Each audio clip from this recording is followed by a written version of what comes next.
कहानी की शुरुआत में हमें डेविड और एमी को दिखाया जाता है जो अपने पेरेंट की पार्टी से वापस घर लौट रहे होते हैं। ये सफर काफी लंबा होता है और दोनों को ही सेम डे पर घर जाना होता है। डेविड लंबे टाइम से ड्राइव कर रहा होता है इसलिए वो काफी थक गया था और शायद इसी के कारण ये लोग रास्ता भटक जाते हैं और एक गलत मोड़ ले लेते हैं। ये रास्ता एक काफी पुरानी पहाड़ी से गुजर रहा होता है और वहीं से इस काली रात की खौफनाक कहानी चालू होती है। एमी गाड़ी में नैप ले रही होती है और तभी अचानक से गाड़ी के सामने रकुल आ जाता है और डेविड उसे बचाने के चक्कर में गाड़ी को जोर से मोड़ देता है। दोनों काफी डरे हुए होते हैं और इसी के कारण एमी काफी चिढ़ने लगती है।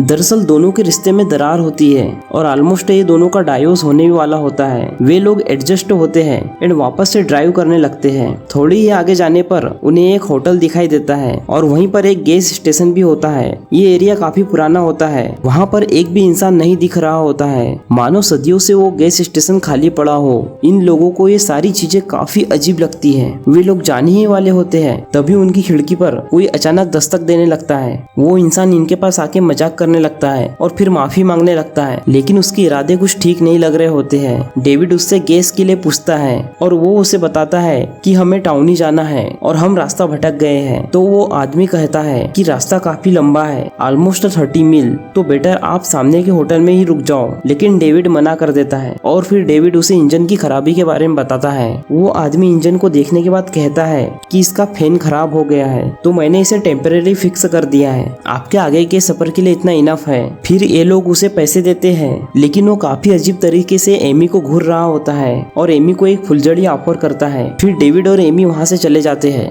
ये लोग वहाँ से 2 या 3 किलोमीटर दूर जाते हैं और गाड़ी अचानक से बंद हो जाती है। दोनों भी काफी ज्यादा परेशान हो जाते हैं और एक दूसरे से इरिटेट होने लगते हैं। डेविड बोलता है कि हमें वापस होटल चलना चाहिए लेकिन एमी मना कर देती है। वो जगह काफी खतरनाक होती है तो डेविड गुस्से से वहाँ से खुद चल पड़ता है, लेकिन उस सुनसान रास्ते पर ना चाहते हुए भी एमी को डेविड के साथ निकलना पड़ता है। आगे वो लोग उस होटल में पहुंचते हैं लेकिन वहाँ पर कोई नहीं होता। जब वो लोग अंदर जाते हैं तो वहाँ पर एक औरत की काफी डरावनी चीखें सुनाई देती है। एमी डेविड से चलने के लिए बोलती है लेकिन डेविड उसे इग्नोर करता है और वहाँ पर पड़ी एक बेल को बजा देता है और तभी होटल का मैनेजर वहाँ पर आ जाता है और उन्हें रिमोट दिखा के कहता है कि ये सिर्फ टीवी की आवाज थी। डेविड को वहाँ पर एक फोन दिखता है तो उसे यूज करने के लिए पूछता है, लेकिन मैनेजर उसे रोकते हुए कहता है कि रात को यहाँ पर आपकी मदद के लिए कोई नहीं आएगा। डेविड उस मैकेनिक के बारे में भी पूछता है लेकिन वो भी वहाँ से जा चुका होता है। वो मैनेजर उन्हें आधे रेट पर होटल का रूम ऑफर करता है। डेविड एंड एमी डिसाइड करते हैं और फिर एक रात के लिए ये रूम ले लेते हैं। रूम में जाने के बाद एमी एंड डेविड को काफी चीजें अजीब लगती है। कुछ वक्त बाद काफी जोरों से दरवाजे पर दस्तक होती है। दोनों काफी डर जाते हैं। डेविड दरवाजा खोल के देखता है लेकिन वहाँ पर उन्हें बाहर कोई नहीं दिखता।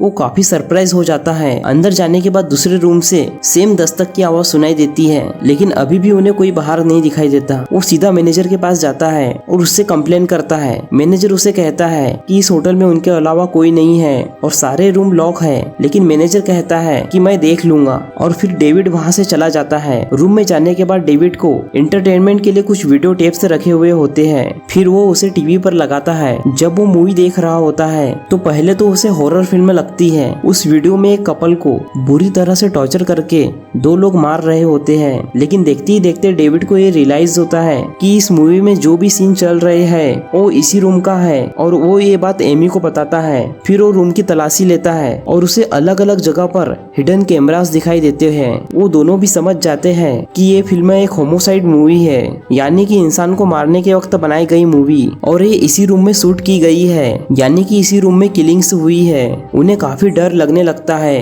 वे लोग बाथरूम की खिड़की से भागने की कोशिश करते हैं लेकिन खिड़की कील लगा के लॉक की गई होती है, लेकिन ये लोग रूम से बाहर आने में कामयाब हो जाते हैं। फिर वो लोग दूसरे डायरेक्शन से जंगल की ओर भागने लगते हैं, लेकिन वहाँ से एक डरावना आदमी मास्क पहने हुए आता है। वे लोग किलर्स होते हैं। उन्हें देख के वे लोग वापस रूम में चले जाते हैं ताकि वो लोग एटलीस्ट सेफ रह सके। डेविड को याद आता है कि वहाँ पे एक फोन बूथ भी था तो वो वहाँ पर जाकर 911 को कॉल करता है, लेकिन हैरानी की बात तो ये थी कि वो कॉल मैनेजर उठाता है क्योंकि वो एक प्राइवेट लाइन होती है जो कि होटल से कनेक्ट होती है। डेविड भागने ही वाला होता है लेकिन तभी वहाँ कार आती है और फोन बूथ को उड़ा देती है, लेकिन उनसे बचकर डेविड वापस रूम में आ जाता है। डेविड रूम में आने के बाद पूरा रूम में अंधेरा कर देता है ताकि उन्हें कुछ भी न दिखाई दे सके और एक जगह पर दोनों लोग बैठ जाते हैं। डेविड ने अपने हाथ में एक कांच का टुकड़ा लिया रहता है सेफ्टी प्रोटेक्शन के पर्पज से। तभी उन्हें बाहर से आवाज आती है कि एक बड़ा ट्रक पार्किंग लॉट में आया है। तो फिर ये दोनों भी उस ड्राइवर से मदद के लिए पुकारने लगते हैं, लेकिन ड्राइवर दरअसल मैनेजर का कस्टमर रहता है जो कि होमोसाइड मूवी की वीडियो टेप खरीदने आया होता है। अब तक जितना भी कुछ हो रहा है ये सब कुछ प्री प्लान था, ताकि उस रास्ते पर कोई भी परिवार या फिर कोई भी लोग जा रहे हो और गलती से वो टर्न ले और इस रास्ते पे आए और इस होटल तक पहुँचे, और होटल में रूम लेने के बाद जानबूझ के उनके सामने वीडियो टेप से रखी जाती है कि इसी रूम में किलिंग्स हुई थी। वे लोग डर जाएंगे और वो भागने की कोशिश करेंगे, लेकिन वो भागने में कामयाब नहीं होंगे क्योंकि उनके अलग अलग ट्रैप्स लगे होते हैं। और फिर आखिरी में इन लोगों को तड़पा तड़पा के टॉर्चर करके मार दिया जाएगा। और ये सब कुछ ये लोग रिकॉर्ड करके रखते हैं और यही रिकॉर्ड करके वो लोगों को बेचते हैं। कुछ साइको लोग रहते हैं जिन्हें अजीब चीजें करना पसंद रहता है, वही इनके कस्टमर होते हैं। वहीं डेविड को बाथरूम में एक हिडन टनल दिखती है। वे लोग उस टनल को फॉलो करते हैं और उस टनल के माध्यम से वे लोग मैनेजर के ऑफिस में पहुंच जाते हैं। वहां पर सारे वीडियो मॉनिटर दिख जाते हैं जो पूरे होटल में कैप्चर कर रहे थे। वहीं पर एक फोन होता है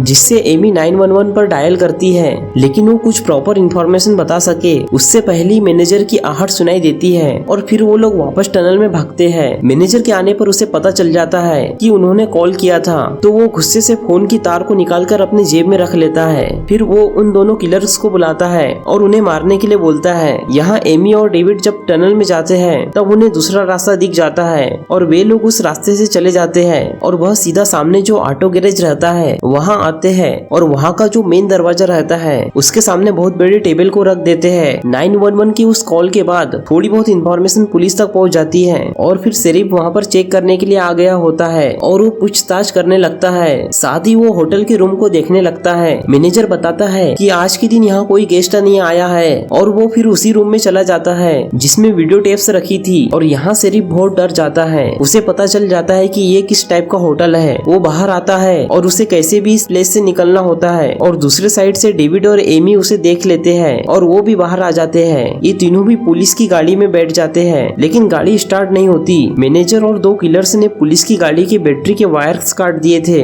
जिसके कारण गाड़ी स्टार्ट नहीं होती। और दोस्तों तभी जो नकाबपोश किलर रहते हैं वो आ जाते हैं और पुलिस को उठा के मार देते हैं। डेविड और एमी वापस अपनी जान बचाने के लिए अपने रूम में चले जाते हैं। दोस्तों ये दोनों किलर्स डेविड और एमी को बड़ी आसानी से मार सकते थे, लेकिन वो उनके मजे ले रहे थे ताकि वो वीडियो शूट कर सके। वे लोग उन्हें टॉर्चर करने या फिर मारने की धमकी देना चाहते हैं ताकि उनके चेहरे पर डर दिख सके और वो अच्छे से अपनी वीडियो शूट कर सके। विक्टिम जितना ज्यादा परेशान या टॉर्चर रहेगा उस टेप की कीमत भी उतनी ज्यादा होगी। रूम में आने के बाद डेविड सारे हिडन कैमरा को झाँक देता है और एमी को सीलिंग के ऊपर एक छोटी सी जगह होती है वहाँ छुपा देता है और वो खुद मैनेजर के ऑफिस में एक रिवॉल्वर होती है वो लेने के लिए जाता है। लेकिन तभी किलर्स वहाँ आ जाते हैं एंड डेविड को मार देते हैं। उन्हें एमी का पता नहीं होता। थोड़ी देर बाद सुबह हो जाती है और एमी भागते हुए गाड़ी में बैठ जाती है। वो गाड़ी चालू करने की बहुत कोशिश करती है, लेकिन तभी एक किलर गाड़ी के पीछे लग जाता है। तो उससे बचने के लिए एमी होटल के एक रूम में गाड़ी को क्रैश कर देती है, लेकिन उस रूम में दूसरा किलर्स भी मौजूद रहता है और कार क्रैश में दोनों किलर्स दब के मर जाते हैं। तभी पता चलता है कि इन किलर्स में से एक किलर वह मैकेनिक होता है। इनफेक्ट जानबूझ के उनकी गाड़ी खराब की थी ताकि ये वापस होटल आ जाए। उतने में मैनेजर एमी के पीछे लग जाता है, इसलिए वो मैनेजर के ऑफिस में चली जाती है और रिवॉल्वर लेने की कोशिश करती है, लेकिन तभी मैनेजर आता है और उसे पकड़ता है। इन दोनों के बीच काफी ज्यादा फाइट होती है। तभी रिवॉल्वर गिर जाती है और मैनेजर एमी को काफी ज्यादा मारता है और गलती से एमी को रिवॉल्वर की तरफ फेंक देता है। तभी एमी रिवॉल्वर उठाती है और 3 गोलियां उसे मार देती है और मैनेजर वहीं पे मर जाता है। और मैनेजर की जेब से वह टेलीफोन की तार निकालकर 911 को कॉल करती है और इमीडिएटली वहाँ पर आने के लिए बोलती है। फिर वो जाती है डेविड को देखने के लिए। डेविड अभी तक जिंदा होता है, लेकिन काफी बुरी हालत में होता है। कुछ देर बाद वहाँ पर पुलिस और एम्बुलेंस भी आ जाती है और दोस्तों दोनों की जान बच जाती है। और फिर इसी के साथ मूवी यहीं पर खत्म हो जाती है। अगर आपको ये एक्सप्लेनेशन पसंद आया हो तो प्लीज चैनल को सब्सक्राइब कर दीजिए।